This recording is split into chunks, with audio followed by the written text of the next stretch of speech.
Couple things. Clarify your vision. One of the things that I said earlier, that my vision was of what I wanted to accomplish was as clear as the painting, the famous painting of me that hangs in the castle. That's I don't know, 8 feet tall or 9 feet tall. Come on in. Go ahead. But I brought these in for you guys, and I get nothing out of this, but I told you to subscribe to the Rob Report. They send me these. These are all current. But for example, the Rob Report, 21 dream machines, all expensive cars, 100 best hotels. In fact, Sally and I said she's been to about 80 of them. Art collection. This is the first time I've ever seen the health and wellness. I never looked at that. Homes. Your home's not listed.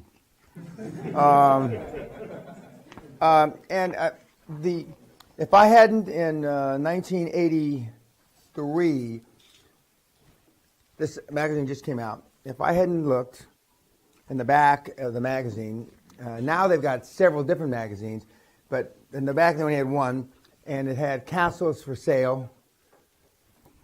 Castle on an island. I don't know. I probably wouldn't have been here. There's a lot of things that wouldn't happen.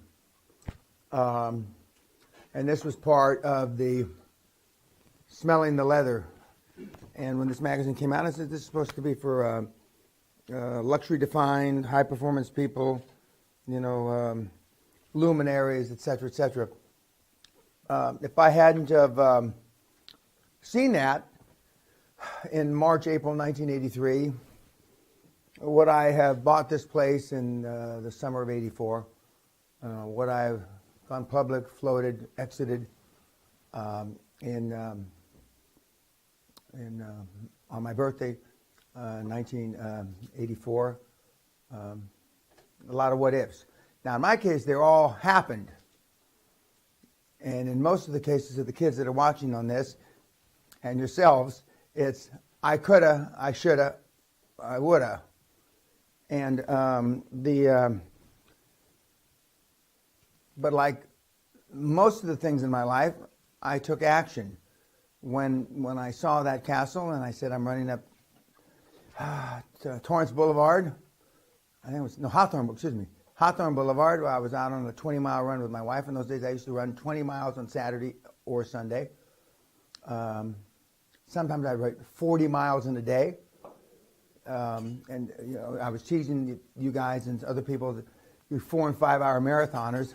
Why run? Don't fucking waste your time. And I used to run 150 miles a week, 200 miles a week, as much as 1,000 miles in a month. Run 100 miles, piss blood. But I've always pushed myself to the limits, and that's with little or no athletic ability. As Mickey Gorman, because she's still alive, or Laszlo Chabori, my coach, who was the third man to break the 4-minute mile, who would gladly tell you, you have no talents whatsoever, Mr. Peña. This is a joke that you're on the track today, or tonight, restrained time. Now you guys, your feelings would be hurt. You have no talents whatsoever. I am embarrassed for your name to be associated with mine. Please don't come back. Your little tail would go up between your legs, and you'd walk off the track. So, but I must have, like they say, Peña must be deaf. He's not hearing, and all these other guys are real athletes, So, they're all living in soup kitchens now in East LA or West LA, along with a bodybuilder guy I showed you the picture of. That's not true. That's an exaggeration. Okay. Now, an announcement. The kitchen and the staff are off today, so you're not eating here. So I don't care if you don't like going out. I don't care if you don't fucking eat. Doesn't make a shit to me. You can lose some weight, you tub of shit. Fucking burka. So I don't care what you do. And the reason why Robert doesn't go out with you is because he doesn't want to have you touch him. He doesn't want to be infected by you. So if you want it separate, we can order separate cabs. And if you got your little kissy face groups you form now where you're swapping spit and shit like that, that's fine. But I mean, the kitchens and shit are closed tonight. So if you want to go out with a group, that's fine. If not, if you don't want to eat, starve. I don't give a shit. So we don't feed you tonight. Which we made pretty clear in the fucking letter. So I hope there's no questions about that. Another point, I got an email from one of the reality things that they're trying to lure me, suck me into their vortex, which I find amusing. The kids that are in these reality programs that are producers of big programs are 28, 30 years old.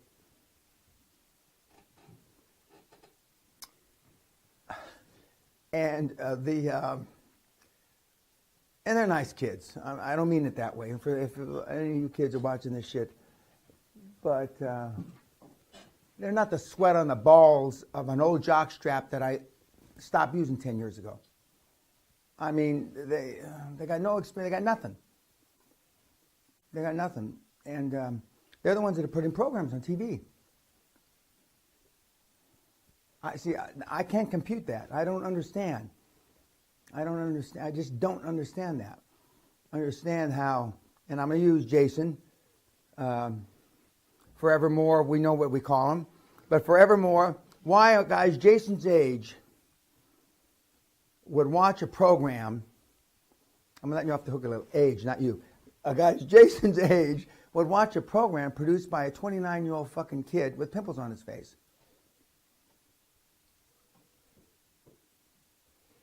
Does anybody, maybe I'm just too old. I'll be 70 in a few days, and I'm starting to get happy birthday shit. And, you know, what am I missing? What am I possibly missing here? Is there an answer? Or has the world gone so far, I want to say left of me or beneath me, I'm not sure what the right word to use, but showbiz is run by young people. You know, late 20s to late 30s. Sometimes they get some old geezers in their early 40s. And then you get a Spielberg or something like that who really gets famous and hangs on. And then, so it's funny to me. And and of course you saw the film crew. Oh, yeah, you saw the film crew that was up here. Nice enough kids. But the operative word there is they're kids. And they can't possibly know much. Unless they're a lot smarter than this group. Now, if these are all... Now, Robert, we both know they're not a lot smart. How many guys do we have less than 30 or less here again? Fuck. Youth is wasted on the young. And my dad told me that a long time ago. But like most things, did your parents tell you when you're young, some of the good information they give you, you don't pay attention to it. Now, before we get into clarification of your vision, one of our senior fellows is going to talk to you, not on YouTube camera. But are there any questions of me before we get started that the YouTubers might benefit from? What did the producers say? What? What did the producers say in the email? Oh, they had a new idea for a show, and I don't want to give it away because if the other, what do you call it? I'll tell you when we're off camera. They had an idea, and actually I like it because it allows me to, I don't know if physical is the right word, but get aggressive, which I know would be hard for you guys to believe that this is my natural personality, but I might be able to use my 5th, 6th century management style a little, which would be hard for me to believe they put that on fucking TV, but if they would, I am the right fucker for that. There's no question about that. I am the right fucker. And I only plan on running one season. I don't think it'll ever go in a second season. I don't give a fuck if it runs a second season, because if it's out one season, it's going to be on YouTube forever, and we'll have all you guys, downloading it, finger fucking it, falling in love with it, and that'll be good. So I only need one season of fucking beating Yes, sir. Actually, earlier on was talking earlier on with you about the fact that HR teaches you. Oh, God, I forgot. Thank you for reminding me. I almost had a fucking stroke earlier on because, 999, get the fucking paramedics here. I couldn't believe what you just said. I'd heard that before. Like if you tell me when I call you, and I don't talk to too many people on the phone, is this a good time? Boom, I hang up. Because you got no self-esteem, no self-confidence, no anything. You ask me if this is a good time. And then he tells me that HR departments teach you, now say it again just so I don't misspeak. It's a so-called sign of respect to ask the person you're talking to if it's a good time to talk to them. You're not taking their time or whatever. Yeah, well, if you don't have the chutzpah, if you don't have the grit, if you don't have the balls, whenever, I don't care what you call it, the self-confidence or the self-respect, I mean, and you got to say, is this a good time? And what are you supposed to do when the guy says no? Fuck.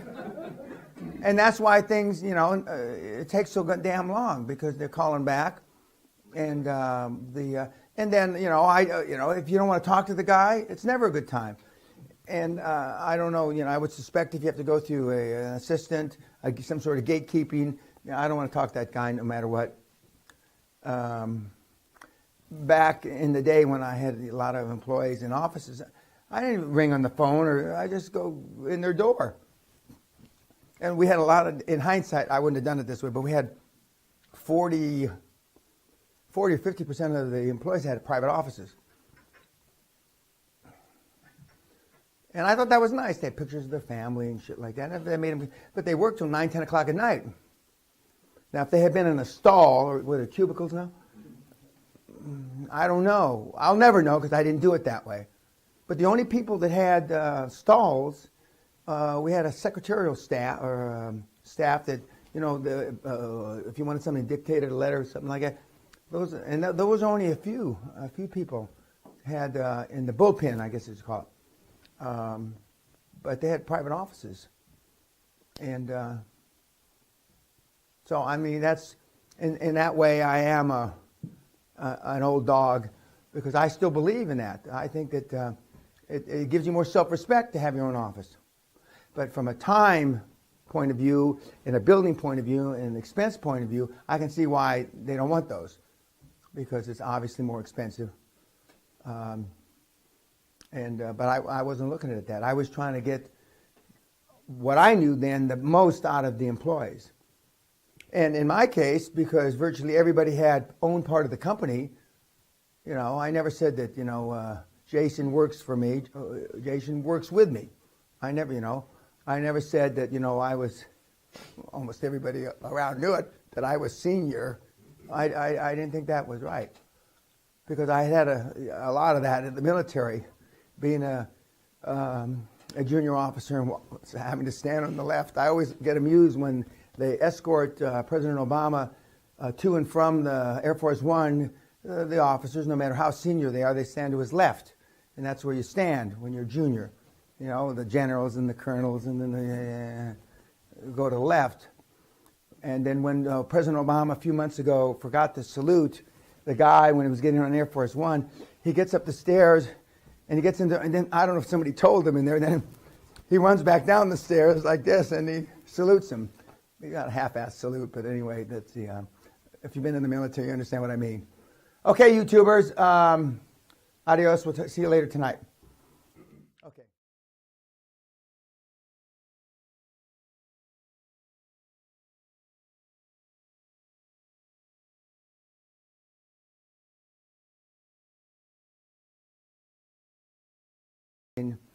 It just, in this, we're not going to go through all the reasons why it works, but it works.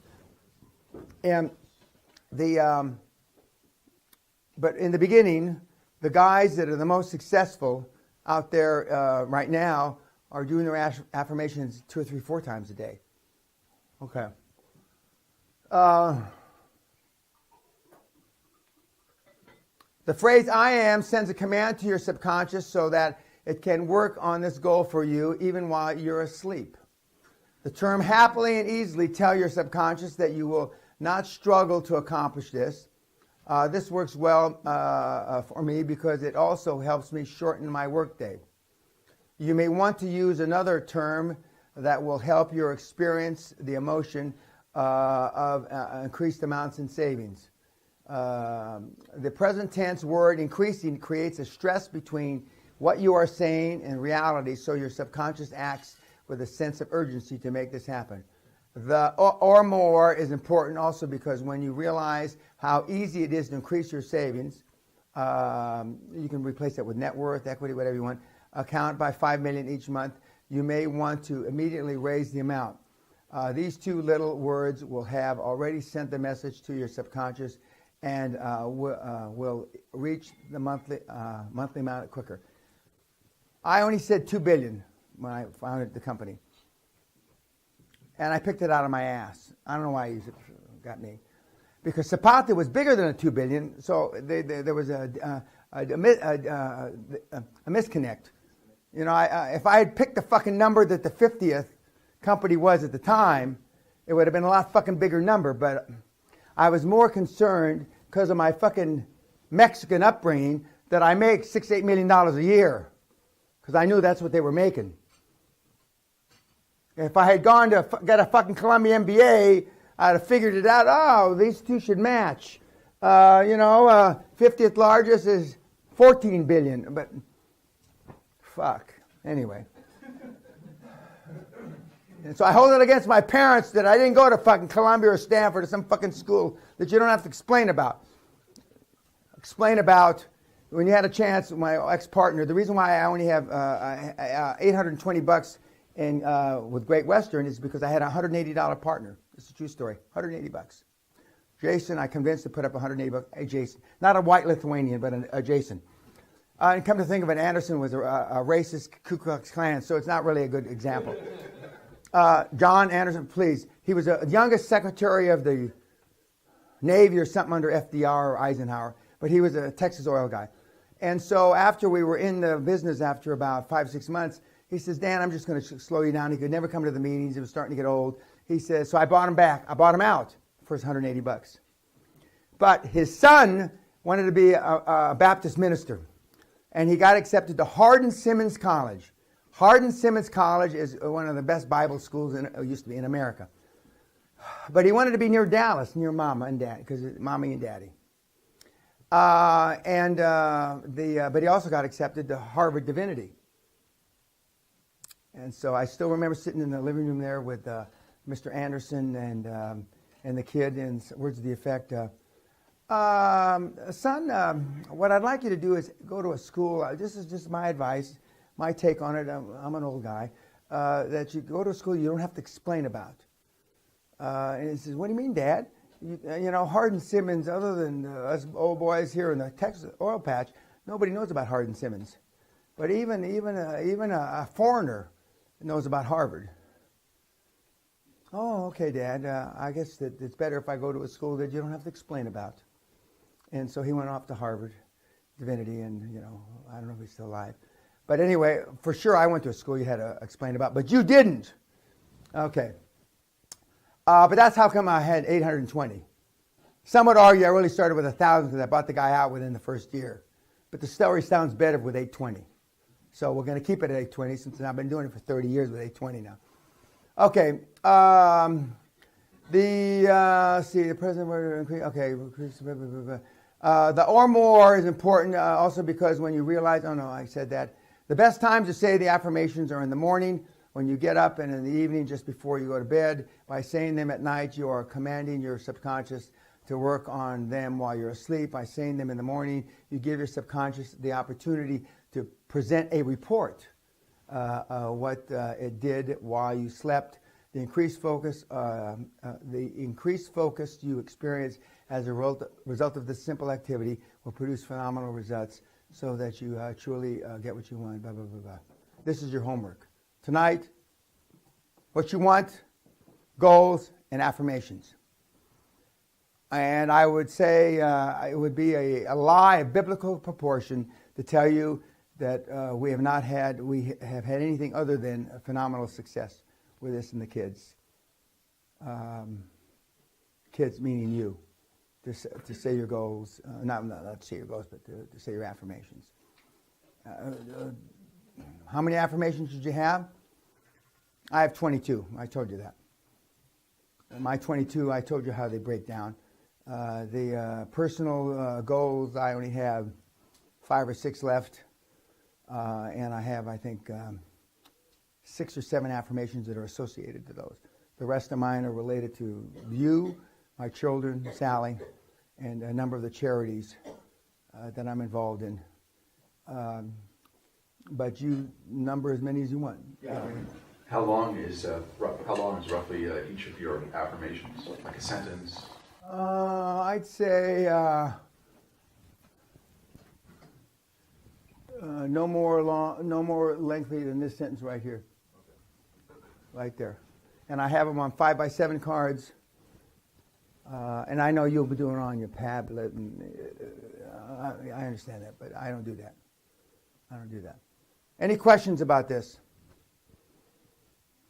What about short affirmations like I am a genius, I am intelligent? Are there those working too? Or No.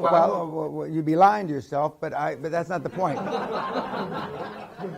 Okay. No, I am confident, becoming more innately bright through QLA, through because it's a process. It's not I am. Just say I am. I am excited about becoming. I am excited about being. Anything else? During the winter, you can hang meat in here, and so forth. I know it's warm, but there is no. Okay. Yeah, I am. No, you're right. I am. It's present tense. It's because you're practicing now. When you're without. Thank you for correcting me, Robert. Now, this is a study that was done not too long ago, and it's interesting. These are all snowflakes. Now, when a snowflake is in the presence of them, the music Amazing Grace, this is what happened. Amazing Grace is kind of a holy song, isn't it? Amazing. Okay. This is when you say something, you disgust me, the vibration. This is the song Imagine by John Lennon. This is Elvis Presley's Heartbreak Hotel. This is a heavy metal song. This is for real. I'm not making this shit up. And this is Say Evil. Now, there's a whole theory behind this, which you can talk to Robert about. I'm not going to go through. But the vibrations that you give off, it's like the satellite when the Pope was ill before the new Pope, the Pope, John the 23rd, the one that died, a couple of popes ago. When the Catholic Church asked the Catholics and everybody else to pray for the Pope so he wouldn't die, when the satellites went over the Earth, you could see infrared kind of on the planet where the biggest sections of Roman Catholics were, mostly in South America, Spain, a few pockets, Boston, a few pockets where there's a lot of Catholics. But Catholics weren't the only ones that prayed for the old guy. But I mean, so whether you want to believe this shit or not, I mean, there's quite a bit of scientific data behind it. And when I say never share a doubt, and when I say only positive things, and when I say all that stuff, there is scientific data to back it up. There is. I don't teach that scientific data, but all I know is I'll be 70 years old in a few days, and I know the shit works. I know the shit works. And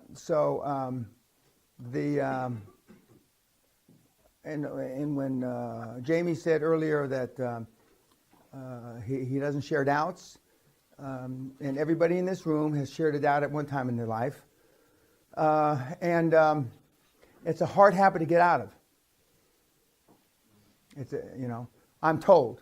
I haven't done it, a long time ago, not forever, 40, 45 years. But I'm told it's exceedingly difficult to get out of. But it's my experience, and I don't mean to be a chauvinist about this, but your significant other wants you to treat her like a baby kangaroo. Baby kangaroo sits in the pouch, right? When it's hungry, it sticks its head out. It looks around, I'm told, When it's not hungry and it's sleeping, all it wants is the security of the pouch. They want to just know everything's cool, and they don't want to worry. Well, my experience is, other than senior management, your employees want the same. They really don't know, and unless they're part of the solution, if you tell them the problem, they will become part of the problem. I'm going to say that again slow, for the thick, especially you. Unless they're part of the potential solution in the management team, they don't need to know any of the fucking problems. Unless, I'm looking at you. Come on, guys, stay with me. I'm using, 2-syllable words here. Unless they're part of the management solution, they don't need to know the motherfucking problem. Because then it becomes everybody worries. Am I going to lose my job? Am I going to do that? And that's very, very, very difficult depending on your ethnic background. Asian, Hispanic. I can't speak to, even though I can't speak to blacks too much. But, when MacArthur thought the invasion of, is it Penang? Where did he invade? Penang. Well, he didn't think they were going to be successful.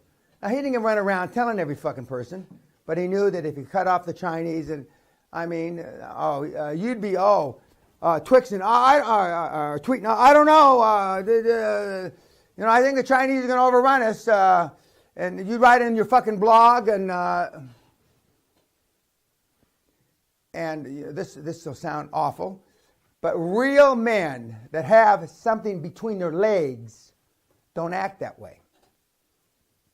And women, whatever you need between your legs to act that way, I don't know. Okay? And it's, and for those of you that are daddy's boys, some of you are a little old to be daddy's boys, but some of you are daddy's boys. The reason why your dad or your mother doesn't have confidence in you is because you act like a cunt. You may not think you're acting like a cunt, but you are. They raised you up to go to school to be a doctor. I'm only using you, Joe, as an example, because they thought when he went to medical school and he became a big time surgeon that they wouldn't have to worry anymore. They don't want to hear your fucking problems.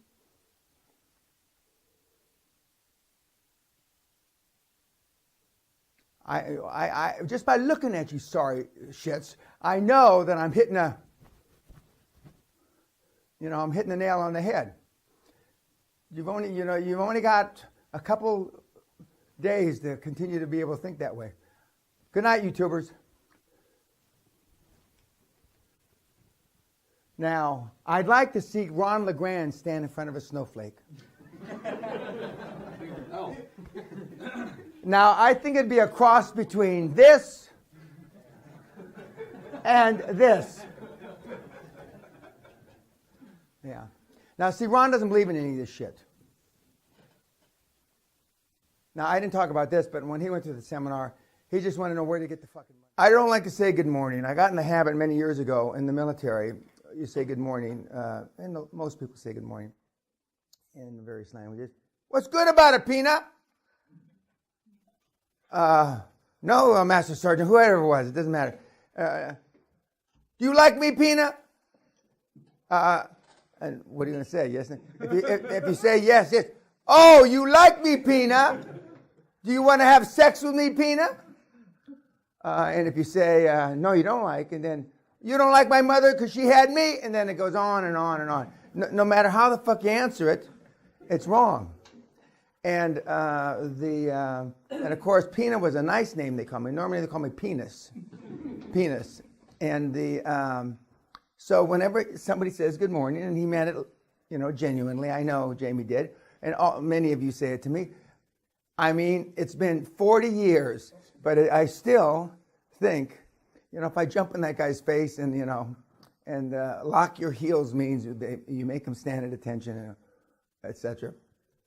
But the little kids like yourselves, except for a couple of you, you were in the Marine Corps, and which I found out yesterday, leading these bubble wrap lives.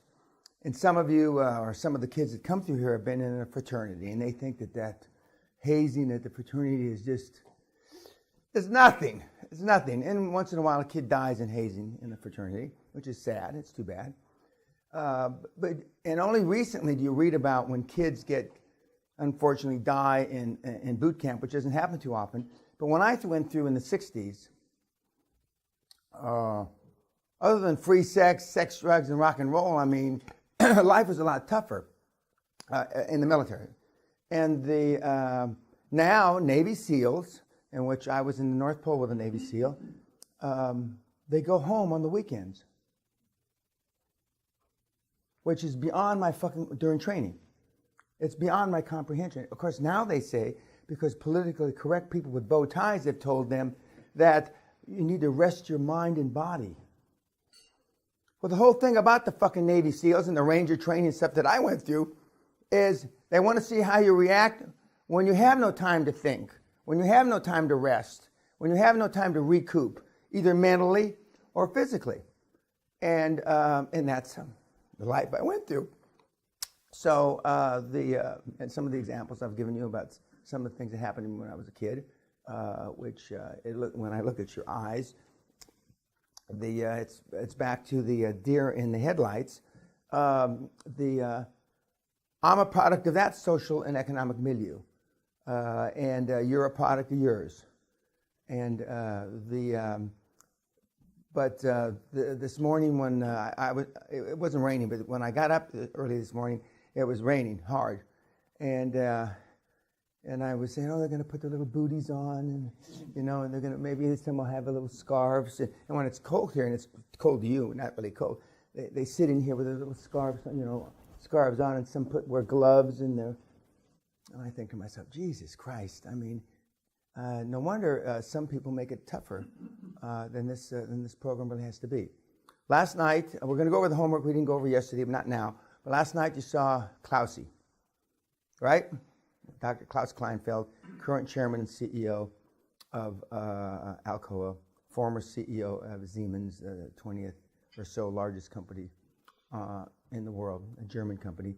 I told you yesterday, I think, pretty sure, in Germany, and for those of you that are German, there's a right way, a wrong way, and a Siemens way. Okay, and they're an institution. And there's two or three other big companies in Germany that are institutions, and I was part of that for about 10 years. What was the takeaway from Klausy?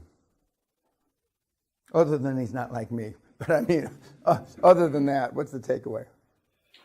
I found his systems interesting. I mean, I don't know how many billion dollar corporation, and he had maybe, I'd say that's sort of like 6 sort of habitual systems of grading people and reports and so forth. I thought that was interesting. And he has his reports, his directs, as they call them, the people who directly report to him. If I remember correctly, report him to him twice a week. I think it's Tuesday and Friday, or Monday and Friday, or something like that. And I do the same thing. The form that he uses, we're going to show you later on, the exact form. Because if you Google it, forms Klaus uses, it's not on the internet. But it's a military form. And it's still used in NATO, and it's still used in the Army. I don't know about the Marine Corps. But it's a military form that was developed shortly after World War II. And it's succinct, it's to the point. And it's not dissimilar to the report that you'll be filling out for me on a weekly basis, which, what did you do this week? which I'm being facetious now. Nothing. What are you going to do next week? Less than nothing.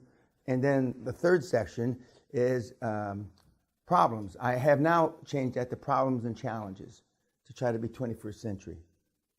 But there are no, one of the Hall of Famers up there, a female, told me a long time ago, she says, Dan, you know what the difference between a problem and a challenge is? So I'm trying to think kind of like when Grazzo says when you put your hand in the commode in the water, and displaces. I said, no, I think I do, but tell me. He says, a problem is, a challenge is the difference between your fifth and sixth orgasm. A problem is having no fucking orgasm. And I thought about that, and now this is from a woman. Fifth or sixth, or it was a little hard for me to relate. Maybe Bow Tie can relate to that, fifth or sixth, So you list your problems and your challenges, and then now a new thing in the last few months is that you list what was your idea when you came to the castle, what was your idea when you left the castle, what was your passion when you came to the castle, what was your passion when you left the castle, and that changes. And again, when you ask me a question, I tell you, okay, list the question. Now you list in your mind 3 alternatives, 3 answers. And 95% of the time, you get the answer. 5% of the time, you don't. And then I rate the answers. Number 1 is the best way to do it. Number 3 is the second best way to do it, etc. And so when you're doing these reports, in addition to being accountable for your time. What else was the takeaway from Klaus? Yes. I found a couple of things. Firstly, just how detail-oriented he was. He just knew everything about everything. Like, when someone asked him a question, he'd thought of it already, and he knew everything and thought about the process behind it and the philosophy behind the question, and very detailed. And then also, I was surprised that you hadn't beaten the niceness out of him when he was saying that He used to be nicer, but anyway. Well, I was surprised about that story with the workers in the bathroom. Yeah. I suppose not surprised if before he came to the seminar, but after I'm surprised he was still like that. But he genuinely believed he could learn something from everyone. But I mean, Eisenhower, Patton, Napoleon. They all think it's not dissimilar. Great leaders think they can learn. It's like I told you guys early on.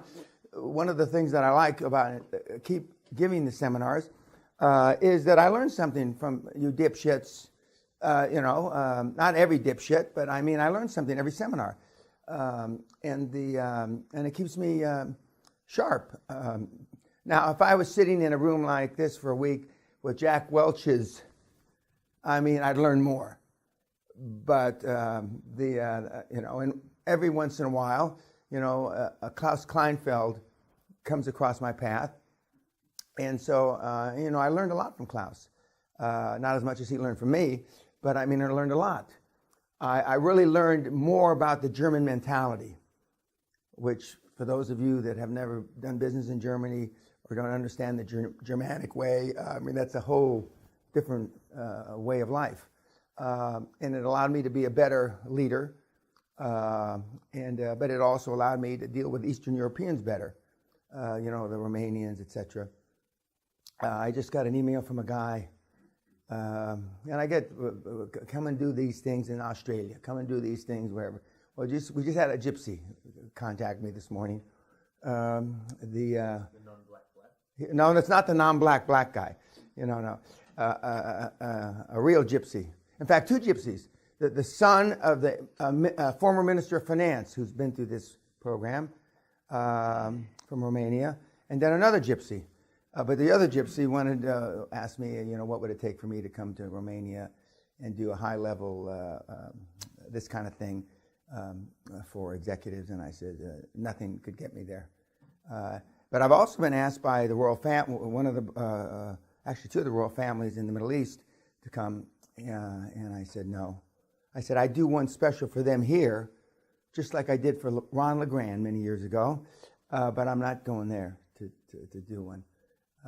Because 50% of this seminar is this is the perfect metaphor for yesterday's dreams or today's realities, or today's dreams or tomorrow's realities. If you don't get it being here, you're fucking something's not right with you. I mean, it's pretty simple. The doc said it, clearly. I don't live like everybody else. In fact, I don't live like any of the other coaches either, for that matter. And in fact, I say this not tongue in cheek. You live better than, I want to say 95%, but that's be a Trumpism. 50% of the coaches you live better than. You today, if you never did another fucking thing, 50%. And it may be even more than 50%. One of these days, next time, because you're going to go to seminars, I know you are. Next time, follow them home. Or get your little pennies together, a bunch of you, and hire a private investigator to follow them where they go after the seminar. Follow them to their cold storage flats, 7 stories up, no elevator to. And they're driving a Focus. You'll be fucking stunned. You won't. But anyway, I don't want to slag off the boys too much. Okay, what else about Klaus? Yeah. I noticed there was a difference between the entrepreneurial mindset and Klaus per se, in that he wasn't as entrepreneurial. He was more of a super manager. He is a Superman. He's a world-class manager. There's no question about that. Yeah. They want to, as not just they do, but all the great companies, not all, but most of the great companies, they don't want to hire entrepreneurs. They want to have people that have entrepreneurial spirit, but still want the security of a big company. And, that's what they want. And that's great. Yes. Coming from a corporation, I found it quite interesting that he handles his emails that way and personally answered that, had it established for such an organization. It's just a proper system. I mean, big respect to that. Yeah. Well, I answer my own emails as well. And I do my own social media, which is, Facebook has become a pain in the ass with 35,000 fucking idiots. Please unface me, whatever it is, kids, it's fine with me. Unfriend me, is that what it is? But I had to do my own. Up until a couple of years ago, I had my people do it. But the answers, even though they've been with me a long time, the answers they give, even though they're on the same road, it's not the same. And so I do it, and it's time consuming, but I do it. And but he's a hands-on guy. He's a very hands-on guy, and that's why he's had such tremendous results. Now, when he went to Alcoa, since he's been there, not since he's been there, but in the last few years, I mean, the price of aluminum has gone from, I think, $3,500 a ton to $1,200 or $1,500 a ton. And that's tough to make money when you're in the aluminum business, when the shit more than cuts in half. Yeah, but he's a hands-on. He's very hands-on. Any last comment about Klaus? Yeah, Doctor. Yeah, just the challenges he likes to put himself into. When he was giving a list of like the different sectors that he was in with Sensman, I mean, it was like, well, I was in this sector, that sector. All the different projects that he listed, they weren't one type. It was all a broad spectrum, and just the challenges he liked to put himself into. Well, world-class managers want to be challenged. I mean, whereas, guys, there are no world-class managers in this room, but you don't want to be challenged. You talk about being challenged. You want money. You want wealth. You want respect. And unfortunately, you want to be liked. That's a fuck combination. That's a combination for disaster. But anyway, good. Okay, YouTubers, we'll see you later.